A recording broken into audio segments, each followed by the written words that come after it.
ये happy home multi channel का प्रसारण है सीधे आपके सामने। Focus Hindustan Mumbai news channel पर आप सभी का स्वागत। मैं हूं माजिद सिद्दीकी। दुआ सलाम आदाब, जय भीम। हक और हकीकत को बताने वाले खामोश बैठे हैं, सच बोलने वाले पर इल्ज़ाम। आने वाला वक्त ही बताएगा। वीडियो को आखिर तक देखिए। सबसे पहले फोकस हिंदुस्तान को सब्सक्राइब करें, लाइक करें, शेयर करें और अपने कमेंट जरूर भेजें। समाज को जगाने के लिए आपकी ज़रूरत है। मैं फिर आऊँगा ताज़ा खबरों को लेकर। माजिद सिद्दीकी, जय हिंद।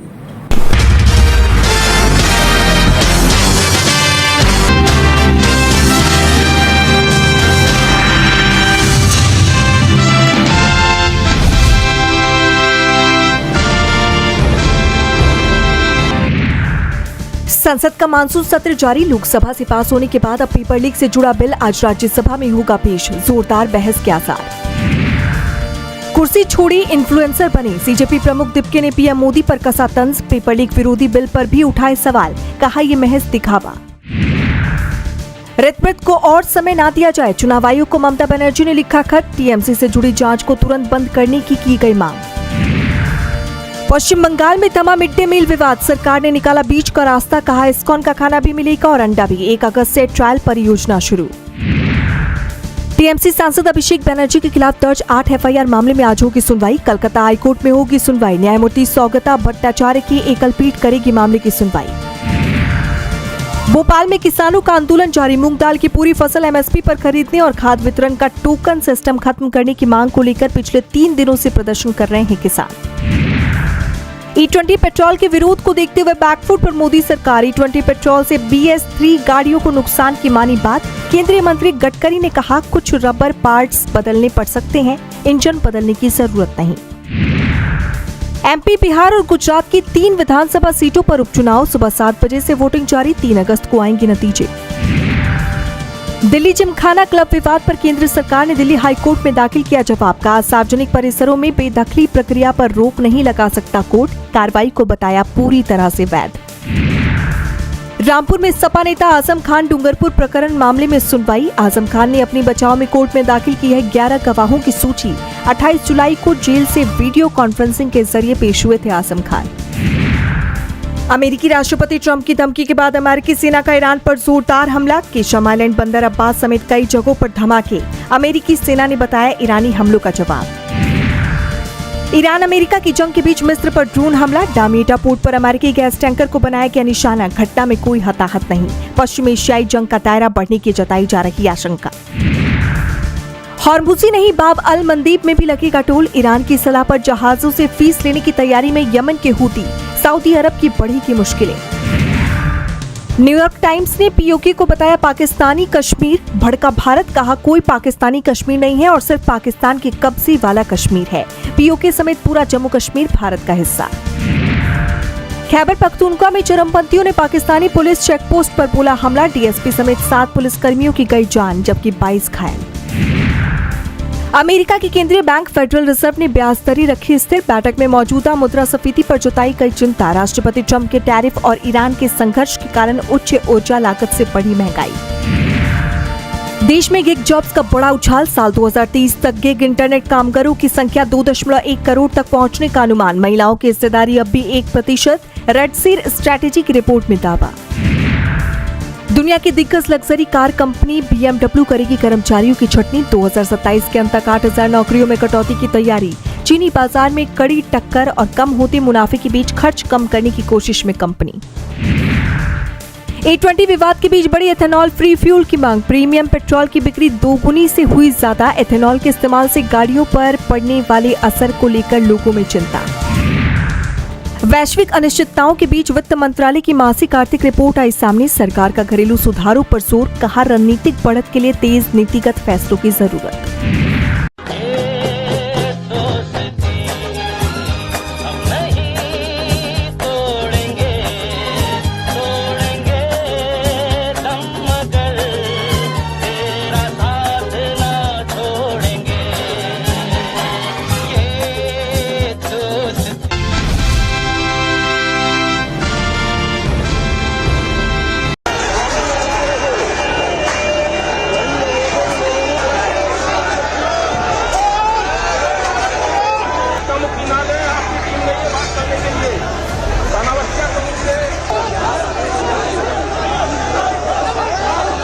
मध्य प्रदेश सरकार और आंदोलित किसानों के बीच सुलह की खबर सामने आई है। भोपाल में हुए उच्च स्तरीय बैठकों के बाद मूंग खरीद की सीमा 25% से बढ़ाकर 60% करने और खाद्य वितरण की ई टोकन व्यवस्था को स्थगित करने पर सरकार और किसानों के बीच सहमति बन गई है।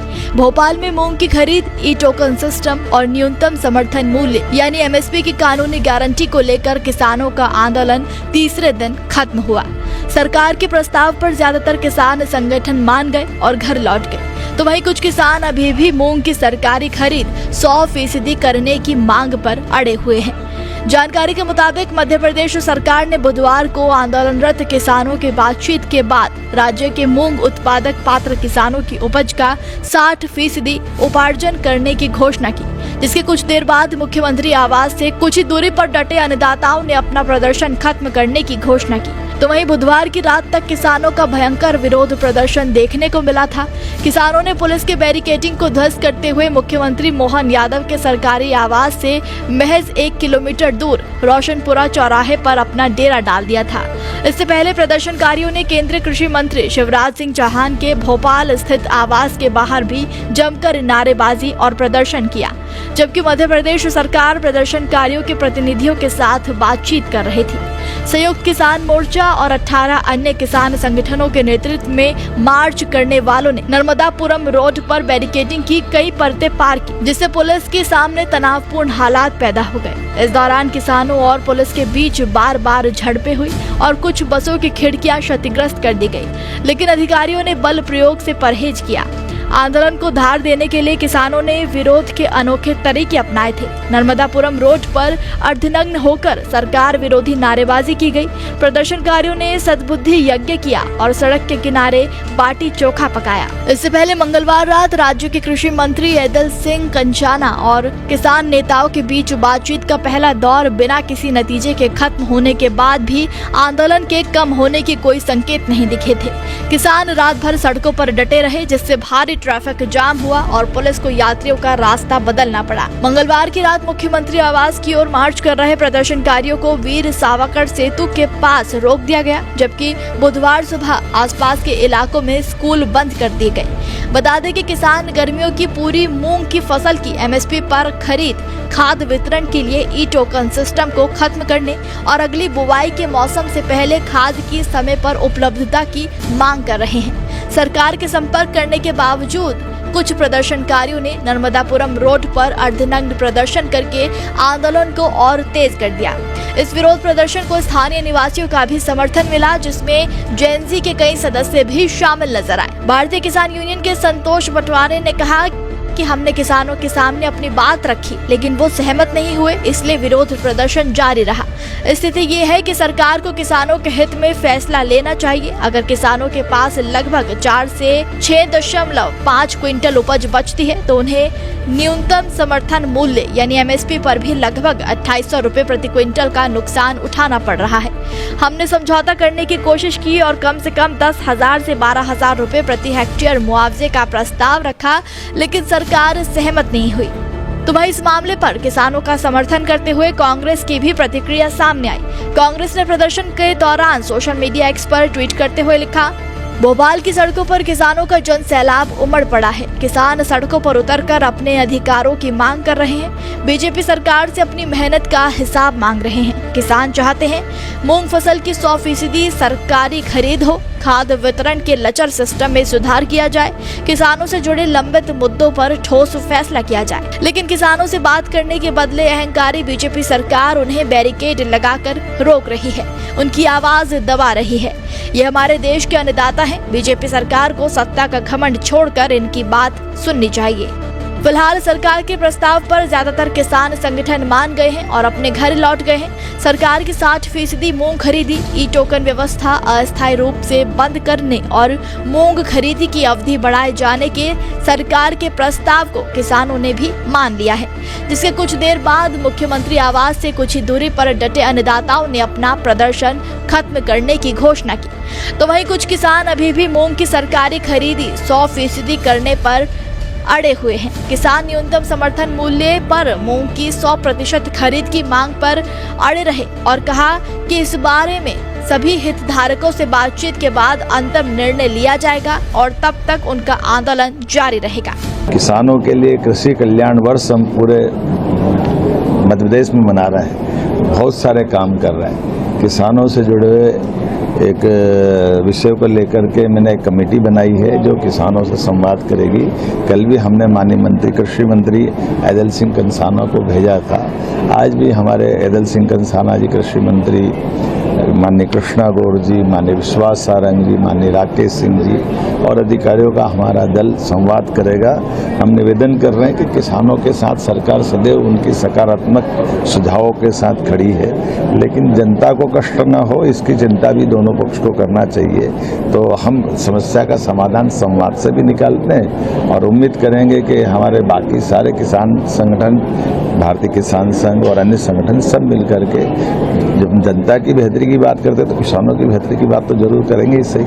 हालांकि कुछ देर बाद आंदोलन में शामिल राष्ट्रवादी किसान आर्मी के प्रदेश संयोजक प्रतीक शर्मा ने कहा कि किसान सरकार के फैसले से खुश है और सभी किसान संगठनों ने मिलकर आंदोलन को खत्म करने का फैसला किया है। इसके बाद रोशनपुरा चौराहे पर पुलिस की ओर से सभी आंदोलनरत किसानों को उनके घर भेजने के लिए गाड़ियों की व्यवस्था किए जाने की भी घोषणा की गई।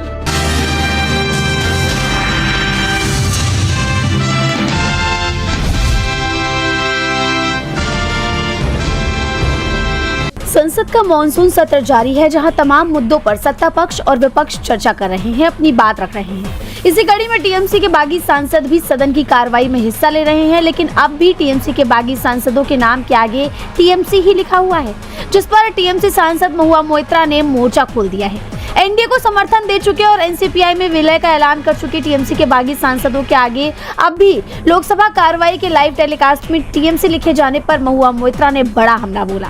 उन्होंने कहा कि कम से कम गद्दारी वाला ठप्पा तो हटवा लेते। महुआ मोइत्रा ने एक्स पर पोस्ट किया, अरे इतनी बेशर्मी भरी गद्दारी के बाद भी गद्दार अपना AITC यानी ऑल इंडिया तृणमूल कांग्रेस वाला ठप्पा नहीं हटा पाए, कितना दुखद है। कम से कम बीजेपी की बी टीम तो कहलवा लो, जब तक किसी गैर मान्यता प्राप्त पार्टी के साथ अपने मशहूर विलय का इंतजार कर रहे हो। जैसा आप जानते हैं कि पश्चिम बंगाल विधानसभा चुनावों में तृणमूल कांग्रेस की हार के बाद ममता बनर्जी के 20 सांसदों ने काकोली घोष दस्तीदार की अगुवाई में बगावत की थी। इसके बाद उन्होंने एनसीपीआई में विलय का ऐलान किया, जिसके लिए बागियों ने लोकसभा स्पीकर ओम बिरला को पत्र भी सौंपा था। ऐसी ही टूट महाराष्ट्र में उद्धव ठाकरे की शिवसेना में हुई, जिसके बाद ओम बिरला ने उद्धव ठाकरे की शिवसेना यूबीटी के सांसदों को शिंदे की शिवसेना में विलय को मंजूरी दे दी, लेकिन टीएमसी के बागियों का एनसीपीआई में विलय अब भी अटका हुआ है। और यही वजह है कि ओम बिरला ने उन्हें अलग बैठने की जगह तो दे दी, लेकिन अब भी उनके नाम के आगे ऑल इंडिया तृणमूल कांग्रेस ही लिखा जा रहा है, जिस पर अब ममता गुट के सांसद हमलावर हो गए हैं। और इसी कड़ी में महुआ मोइत्रा ने यह हमला बोला है।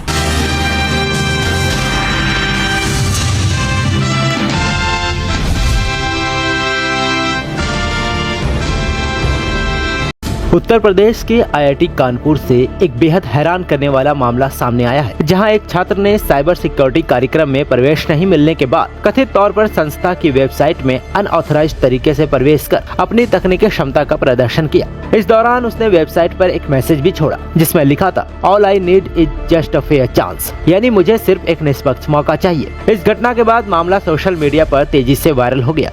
रिपोर्टों के मुताबिक छात्र ने आईआईटी कानपुर के नए bachelor of cyber security course के लिए आवेदन किया था। उसने आवेदन शुल्क जमा किया, सभी जरूरी दस्तावेज अपलोड किए और अपने साइबर सिक्योरिटी प्रोजेक्ट की जानकारी भी दी, लेकिन वो चयन प्रक्रिया के अगले चरण तक नहीं पहुंच सका। छात्र का कहना था कि उसकी प्रतिभा का सही मूल्यांकन नहीं हुआ और उसे अपनी क्षमता साबित करने का मौका भी नहीं मिला। इसी वजह से उसने कथित तौर पर वेबसाइट में सेंध लगाकर अपना कौशल दिखाने की कोशिश की।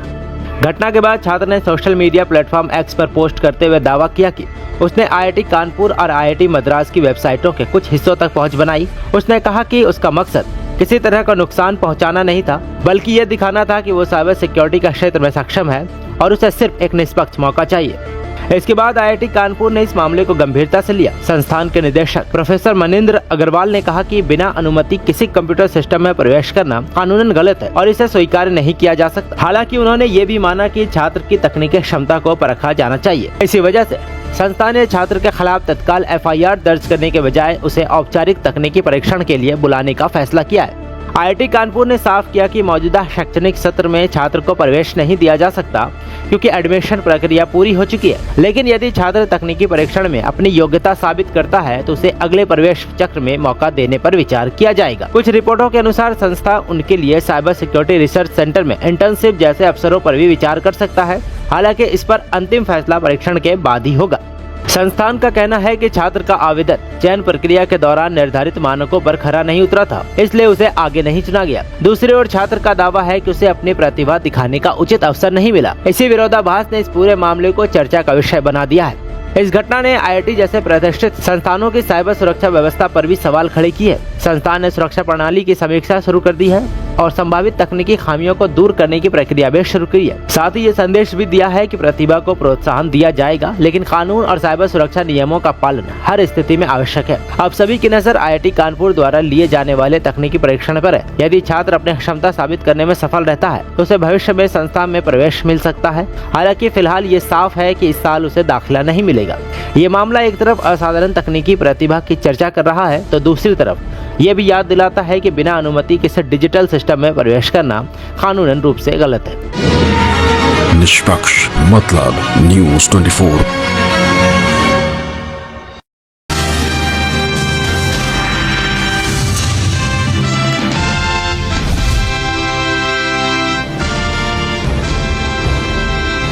इब्तिदाए बदलाव है, रोता है क्या, आगे आगे देख होता है क्या।